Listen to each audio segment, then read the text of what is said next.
వికారాబాద్ జిల్లా బంట్వార మండల కేంద్రంలో రానున్న 4 రోజులు భారీ వర్షాలు కురిసే అవకాశం ఉందని కాంగ్రెస్ పార్టీ యువ నాయకులు సుధాకర్ తెలిపారు. ప్రజలు అత్యవసరమైతే తప్ప బయటకు రావద్దని సూచించారు. ఆయన బుధవారం రోజు మా ప్రతినిధితో ఫోన్లో మాట్లాడుతూ విద్యుత్ స్తంభాలు వైర్లకు దూరంగా ఉండాలని రైతులను హెచ్చరించారు.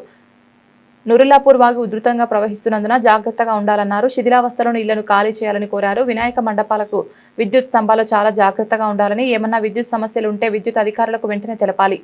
వికారాబాద్ జిల్లా బంట్వార మండలం ఇక్కడ బంట్వార మండలంలో ఒక మూలంపల్లి రావడం జరిగింది.